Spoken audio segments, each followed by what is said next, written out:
northern corn rootworm beetles, almost 100% northern beetles out in this plot this last year, and just crawling with them.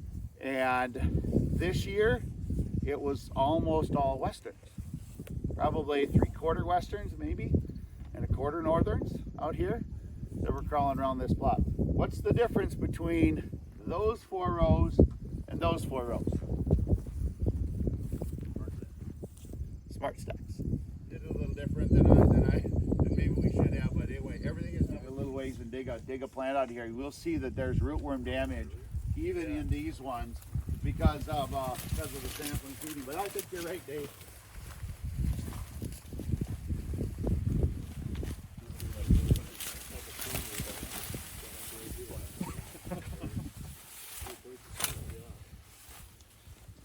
So we'll take a look at this SmartStax here.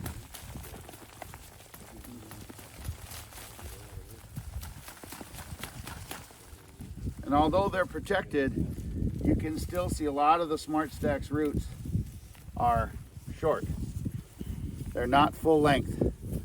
So even there, this should be our normal roots. We should have this kind of development out here. We've got some that are still nubbed off. So even with SmartStax, we had some sampling feeding. You know, I'm guessing they didn't like it. They got a gut ache from it. They got out of there. But there was... What's that? If you remember what Gary was mentioning yesterday about the new RNAi in the new SmartStax Pro, the SmartStax, they have to feed to die. Right. So there will still be some feeding Right. with the newer stuff. That's going to help eliminate that. You got any of that out there? Newer? I don't have that. I didn't have the SmartStax Pro in here. I want to next year. I've asked several of the chem companies, and they said go right back on this. Do the maybe the residue management stuff out here. Get rid of residue if I can, but go right back into it. Because there is something I think is real key too.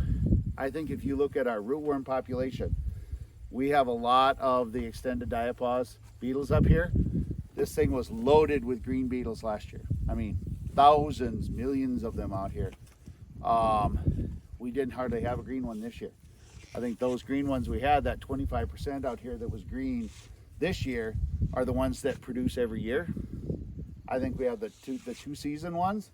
Next year, I think I'm going to get a load of green beetles again out here because they'll come out of the ground right in here. They're still there.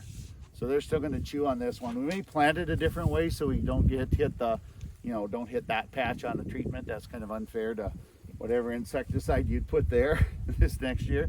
But we may look at it different, but it is a management system. And where you have issues, certainly the SmartStax Pro are going to be your first line of defense.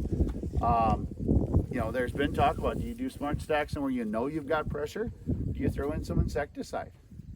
It doesn't take that many bushels to add to it. The insecticide is short term, but it'll take that pressure off of that plant early. And what was the key this year? It's getting these guys down in the soil. Getting these ones down below that hot soil. So when that temperature went to 110, these guys still had fire hoses down in it to be able to get as much water as they could. That's really, really critical on these plants. And if you look at the untreated there, they were just nubbed off right away.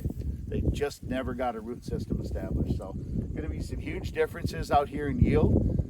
Obviously with what we can try to pick up or what differences out here. But I think it's a really interesting plot to take a look at.